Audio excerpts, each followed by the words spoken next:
Welcome to 3 Mississippi Guys. I'm Mike, and today we're going to talk about up-potting your seedlings. We're also going to talk a little bit about my indoor seedling operation, and it doesn't have to be too complicated. Keep it simple. Let's do this.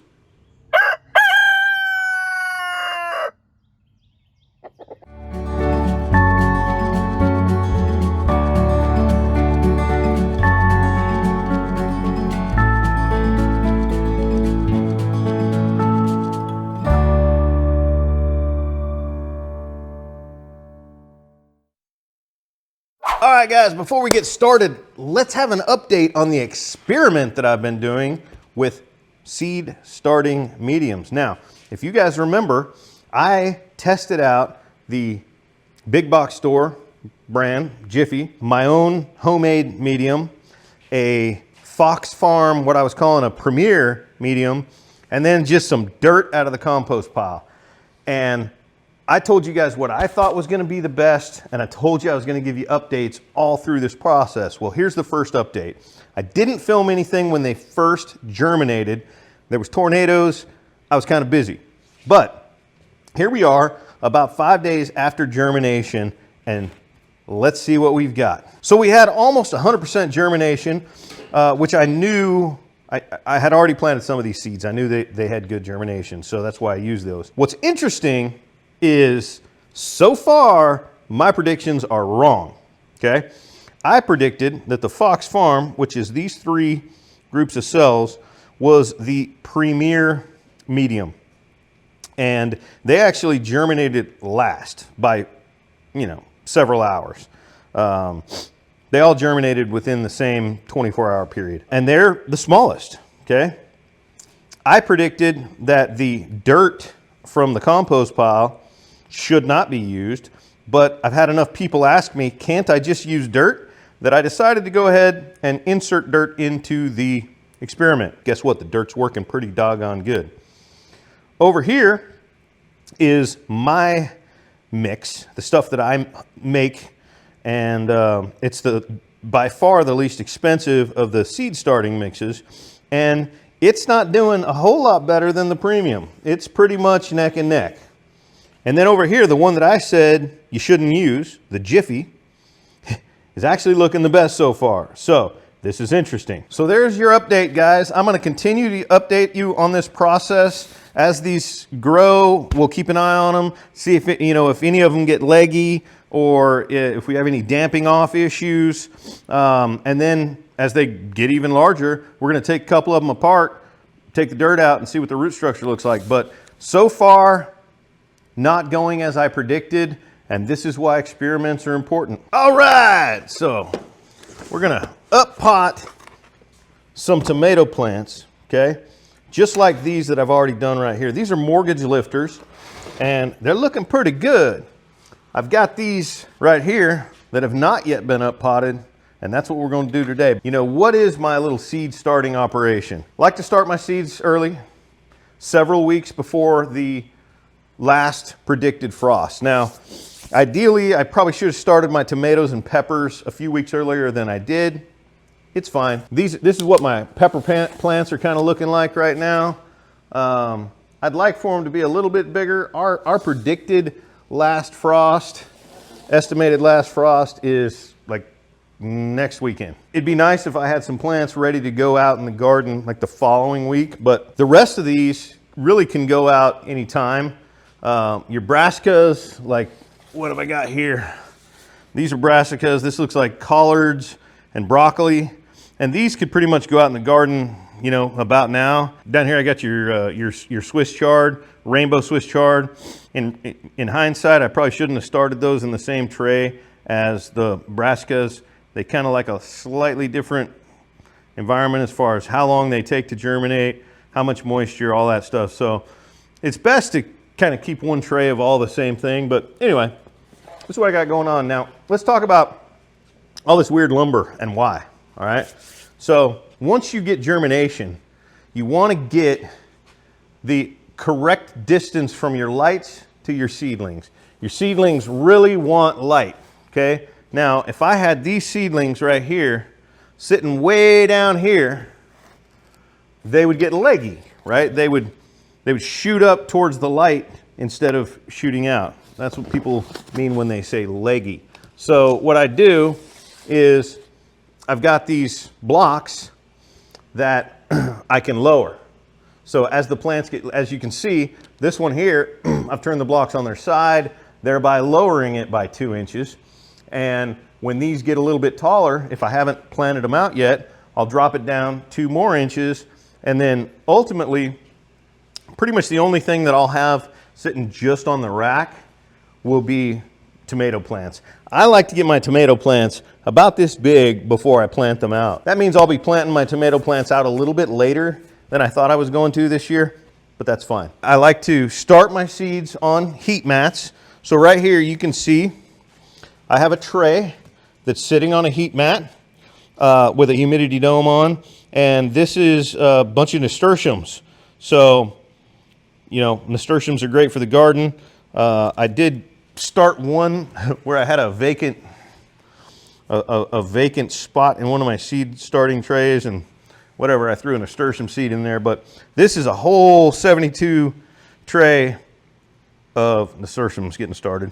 And then sometimes I'll do a little weird stuff like this, like these right here, like my little electrical boxes to set my light spacing. These right here are actually artichokes, and nobody in Mississippi really grows artichokes. I'm not sure why. It may be because it's a bad idea. They don't grow here very well. It may just be because a lot of people around here don't eat artichokes. Come to think of it, I don't ever see people eating artichokes around here.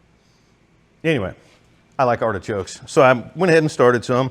Those, the reason they're still on heat is because there's still other seeds in the pots that I'm waiting to germinate. But here's the thing, guys, as a general rule, as soon as your seeds germinate, you want to get them off the heat. The heat is really helpful for the germination process, but once they've germinated, it causes problems. So we get them off the heat, we get them up here onto these trays, and then the other thing you're going to note is I got a bunch of fans going on around here, right? Look at how these leaves are moving up here. What's that all about? Why would he do that? Well, here's the deal. Still, calm air is bad when there's moisture, right? So I got all this growing medium that I'm keeping to some extent moist, and you start getting mildew and mold growing in there.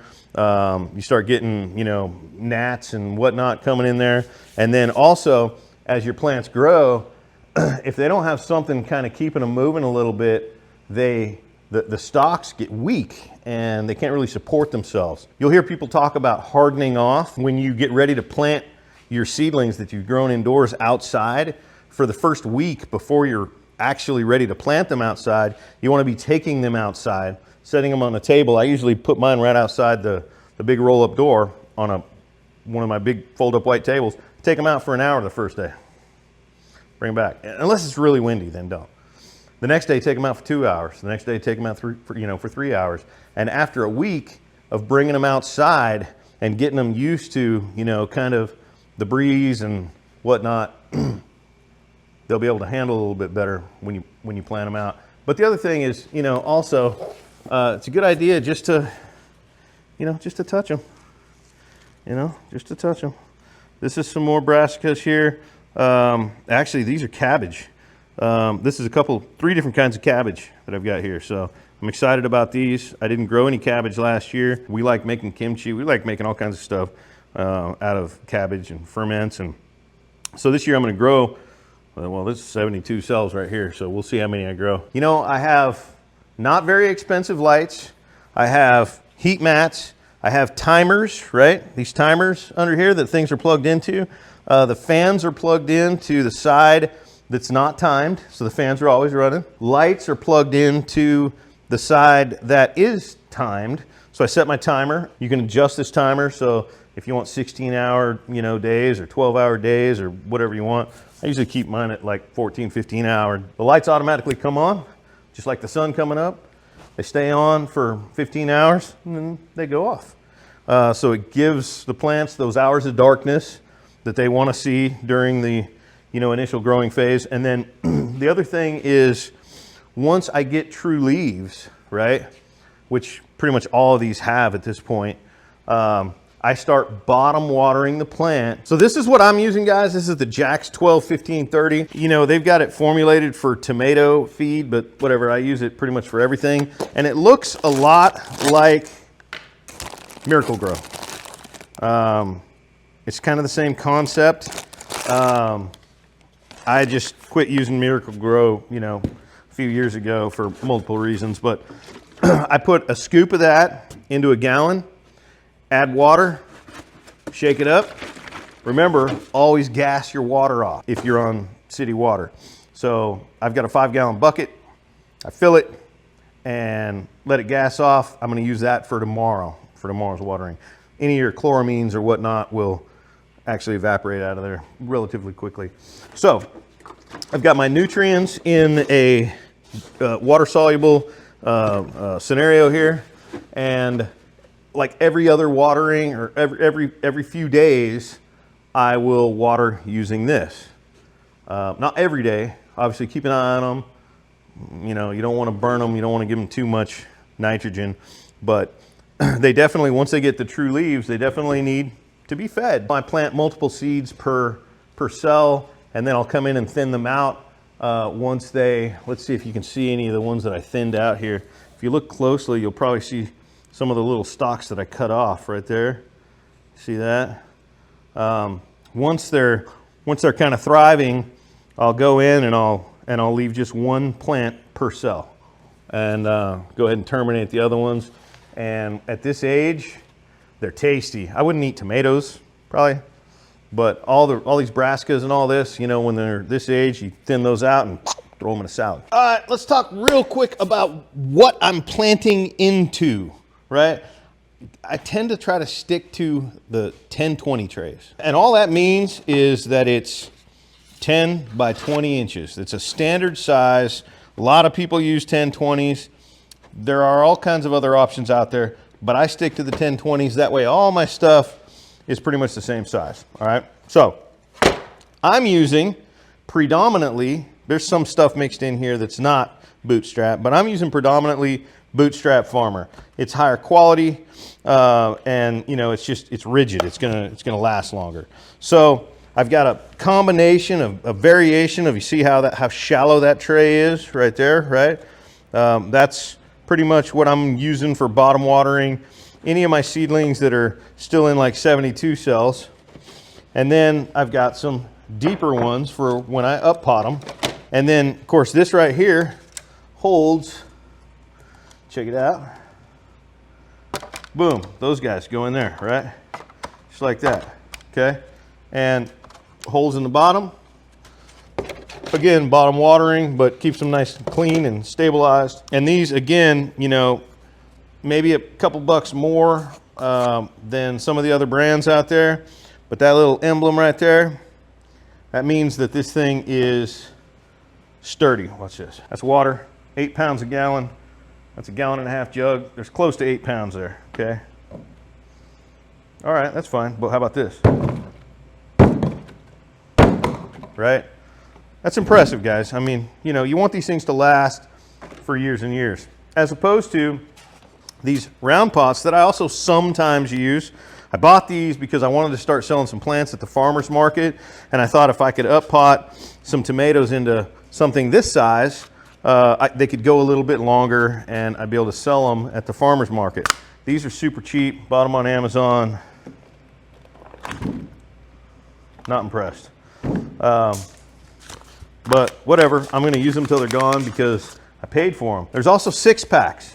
6-packs are kind of cool if you're trying to sell plants. What I've discovered, however, is that these guys that I bought a bunch of on Amazon, let's see what size this is. These are 3.5 by 5.25.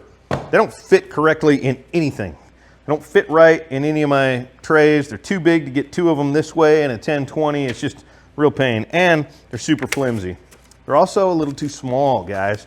They're the same size, look at that, as my 72 cell seed starting trays. So your plants are just not going to be able to stay in this very long.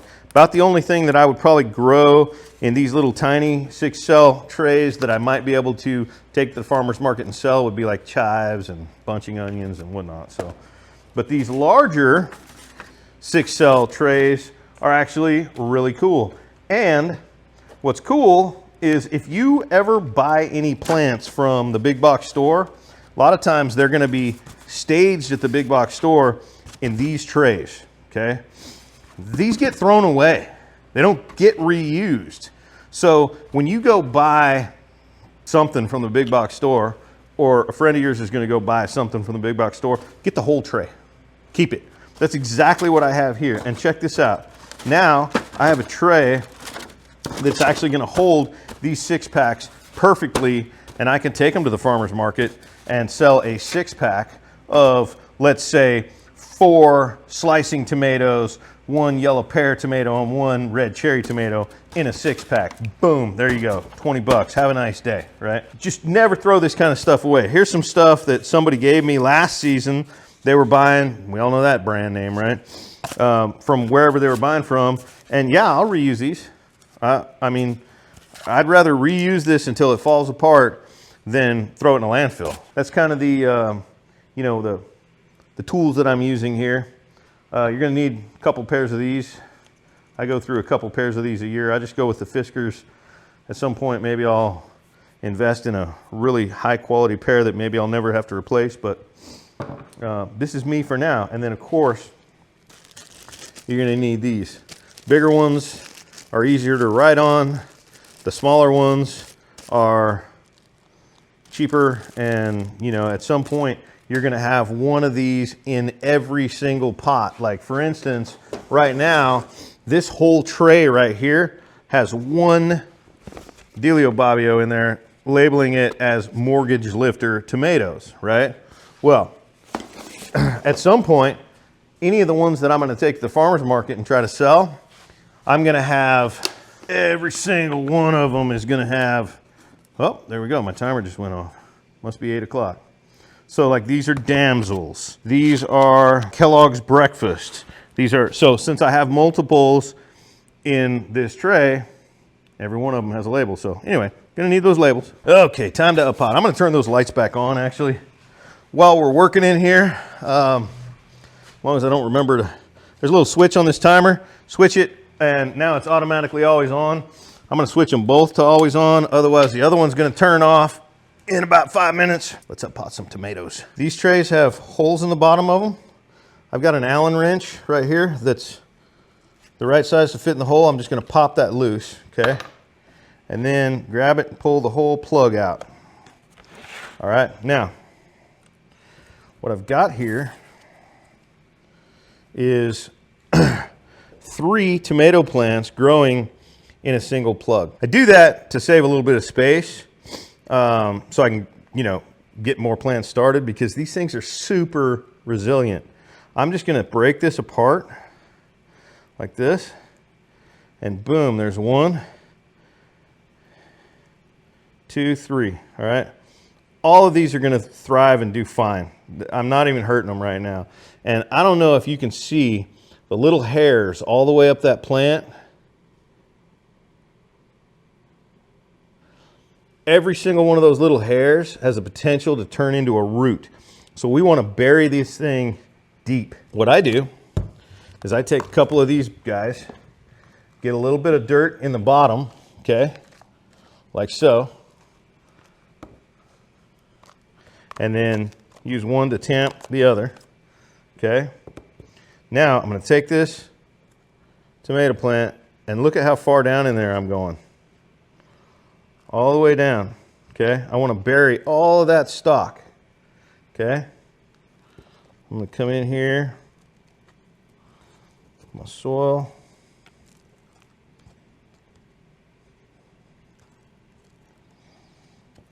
And tamp it down a little bit, add some more.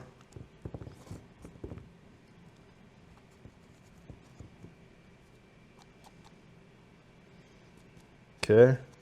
And then I'm going to water that in.